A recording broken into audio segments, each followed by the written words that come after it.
Welcome back to M&A Access. I'm your host, Jordan Wendelken, and again, we're at the Winter Conference, AM&AA's Winter Conference in St. Petersburg, Florida, and I am joined with Elena Mervine with CohnReznick. How are you?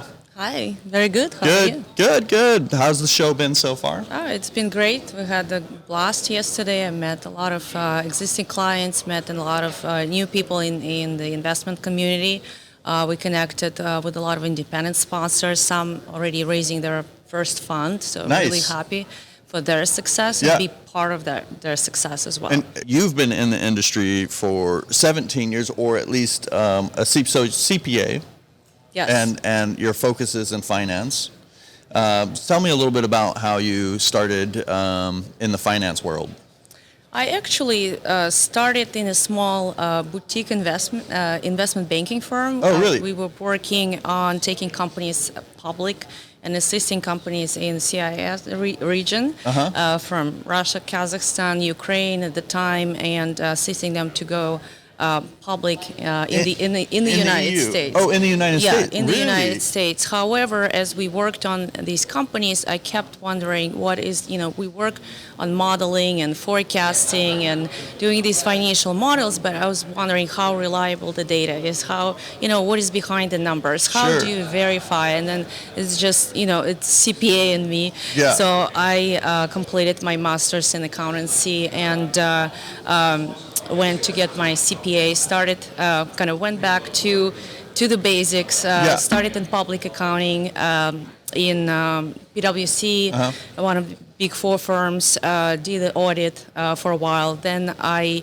spent time also working with companies, taking them public, however, providing the interim CFO support.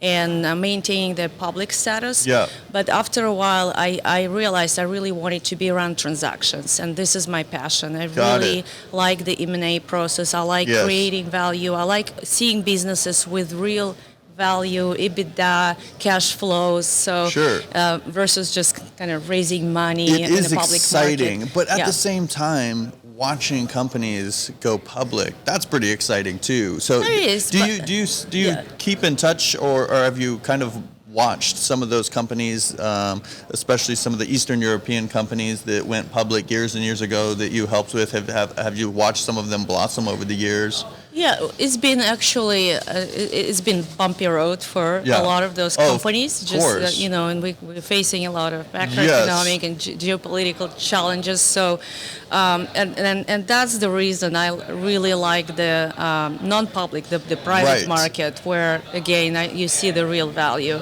There's a lot of existential, some outside forces involved with companies that go public versus private companies that you can really kind of mold and help, to kind of grow. And it's harder to do that when you have a company that's public because there's just so many hands in the cookie jar, right? Yes, exactly. However, they have access to, easy access, but once you're already public and you're doing well, right, you can raise that capital, but that's not the case for, middle market company. And that's where I really like to be helpful and provide services, service that market. Let's talk about that a little bit more. So as you got out of that kind of more taking companies public role to, like this middle market role, tell me about how that's been in your past. And so you got in, started getting more into that. So how did that go? Exactly. So since I started with CohnReznick, actually, that was over 9 years ago. So it's never been a dull day. It's always a fire drill and challenges and helping clients solve their problems in real time. But what stepping back, my group, what we do, we are the practice. I'm a partner at Transactional Advisory Group, and we're the practice that provides due diligence services, basically quality of earnings, quality of working capital to buyers and sellers. So we work on about 700 to 800 transactions per year. Wow. That's quite a population of transactions. So we see some reflection of the overall market in what we do. And we do about 50-50 split between buy side and sell side, so I okay. can see both That's great. sides No, of that's the play. Right, and we work on behalf of strategic as well as financial clients, including private equity, family offices, independent sponsors, and lenders. And another part which is exciting, for many years to come, we've been supporters of the investment of the independent sponsor community. Okay. And as I mentioned, it's been really thrilling to see their success, because a lot of groups really expanded, done a lot of deals, and Right. some of them raised their first or second fund. That's fantastic. Well, let's talk about some of that. Do you have any kind of any stories that kind of stick out as far as some of those individuals? You don't have to say the company name if you don't want, but talk a little bit about seeing those come in and start up and then bloom over time. Oh yeah, so it's been really exciting. So 2 years ago, for example, we started supporting this independent sponsor company. It was a two-man Really? shop. Okay. And we started with 10 platform acquisitions at the same time. So before you brought them on, where were they sitting as far as like revenue coming in initially? Well, it was the initial deal, initial transaction. It was really It was fresh. It was fresh off the start, and we were at the beginning supporting them. It was 10 acquisitions running at the same time. Wow.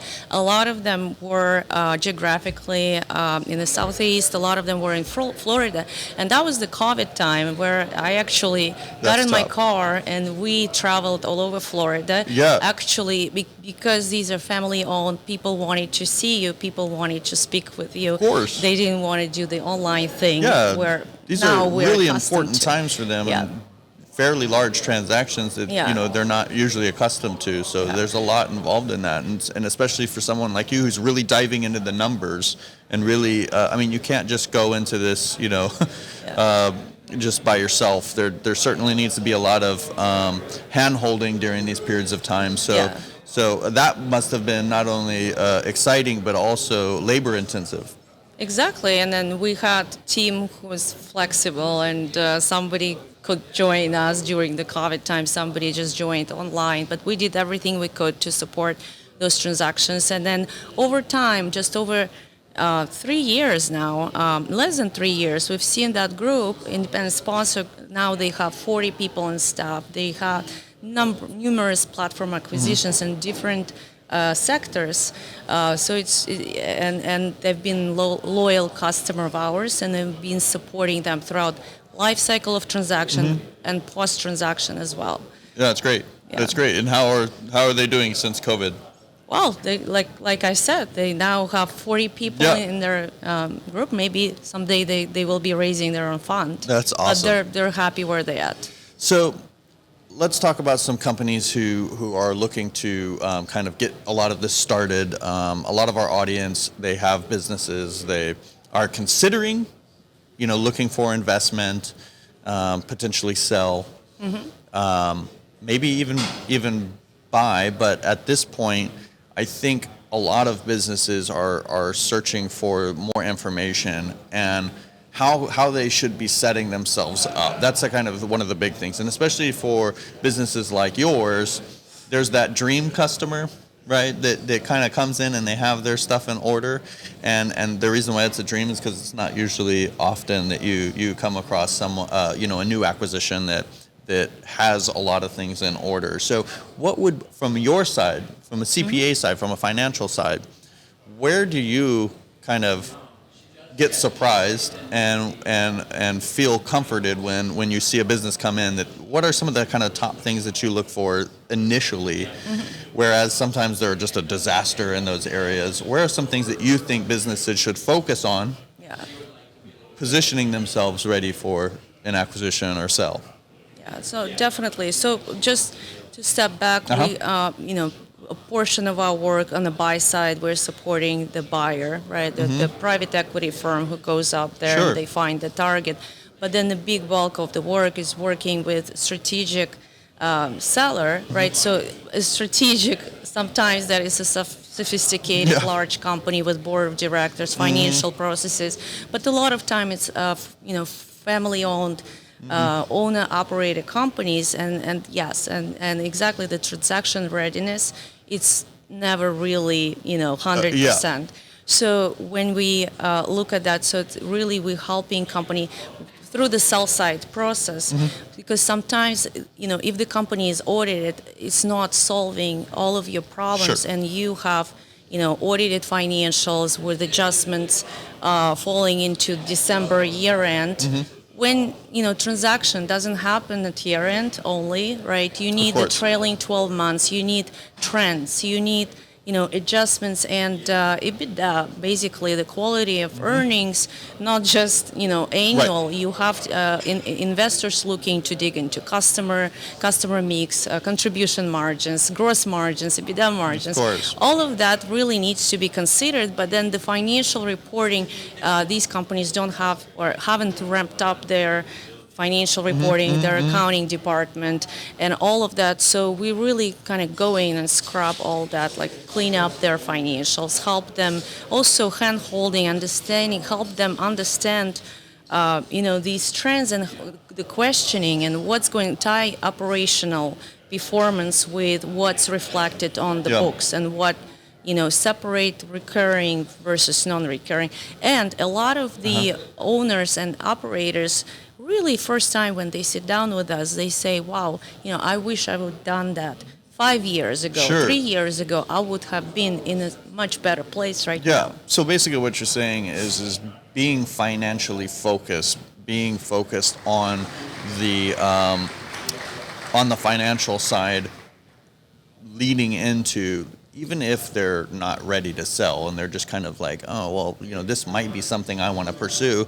Let's first focus on your financials and getting that in order. What would you say are the top things that they should focus on? You were just saying the month by month, the trailing 12, let's start with the trailing 3 months, right? Like, let's start somewhere and start kind of, what are some of the main things that you think that they should focus on when it comes to those financials? Exactly. Well, the key pain points, what we see, it's cash versus accrual basis of reporting. Some companies have kind of mix of the tax kind of basis. So it's really, the preferable way is the U.S. GAAP, according to U.S. GAAP. So you need to really understand your financial, how you're reporting. Is your revenue recognition? That is the number one.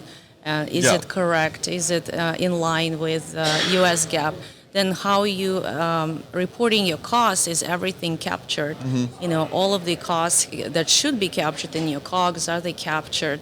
Then are you tracking monthly performance? Are you also the kind of data analytics capabilities? Do you have the right systems in place? Do you have the right people in place to actually get the data? Do you have customer data? Can you drill by customer, by channel, by product, by industry competition? Having that data and knowing how you measure up in the market will help you determine, maybe even, are you ready? Are you past ready? Or even ability to provide the data when you're thinking of transaction, when investors start asking questions and give you 100 item request list, are you able to produce that data? And investors, so a lot of, on the top line and ability to produce data, a lot of investors, let's say in business services and construction area, they value different revenue streams differently. So that also affects your valuation.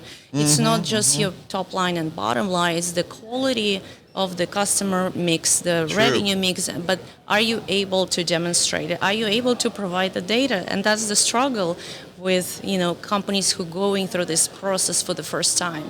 Very true, very true. So what are some of the more interesting industries you've had to work in? Well, I've been fortunate to work in a wide range of industries. Spent a lot of time in the hospitality, restaurants, but also a lot of non-fancy industries like construction, industrials. Really love it. Manufacturing, distribution, always great. Lately, we see more B2B transactions happening, and business services have been great for us. From fragmented segments, fragmented businesses like HVAC, roofing contractors, electrical contractors, to more kind of media in the media space or consulting space, staffing agencies. That's it's fantastic. just Wow, been that is a wonderful. huge array. That's great. Like I told you, it's never been a dull day. Yeah, exactly. So what kind of range do you guys typically like to stay in for businesses that you're looking from, like I said, buy, sell side, whichever. What type of range are you usually positioning the companies that you're looking at? Revenue-wise. Size-wise, revenue-wise. So it's pretty wide range, but we're mid-market focused. So it can be, on the smaller side could be, 3 million EBITDA, and we worked on transaction with 500 million in EBITDA, but that's an outlier. But this sweet kind of spot, 70 to 100 million in revenue, and depending on the industry, what the EBITDA margin. But on the lower side, we see when we do a lot of the platform helping customers with platform acquisition. So it would be a larger initial platform company, and then could be smaller add-ons. And we've seen over the last year, we've seen a record number of add-ons, because it seems like in 2021 a lot of private equity firms made their initial platform acquisitions, which considered the acquisitive growth plus that acquisition. So we're expecting to see more of the same this year. That's great. That's good news too. Like I said, with as you said, the economy fluctuating and how the times are, you never know, and it's seemed to have been an up and down kind of roller coaster ride. But things I see, especially in private equity and investments, it's really a good time, because we've got a lot of eager businesses and business to be done out there with a lot of the different firms really kind of having. Some of them held their cash during this time, and they're ready to start doing business. So that's always good to hear, and that's the type of experience and the type of insight that you have when you're dealing with CohnReznick. And this is Elena Mervine, and I'm really happy that you joined us today and shared some of that knowledge and that experience with us. I know that that's something that a lot of our audience is looking for, and so we're happy to have people in here who know what they're talking about. Know your numbers, that's the big thing. It's never going to hurt. I've never heard of a business owner say, I wish I didn't know as much about my numbers as I'd like to. So get your books together, right? Straight from Elena, right? Yes. Well, thank you. Thank you for having me. Yes, so that is M&A Access, and I'm your host, Jordan Wendelken, and we'll see you next time. Thanks for joining us on M&A Access. If you enjoyed what you just watched, don't forget to like, follow, and subscribe for more content just like that.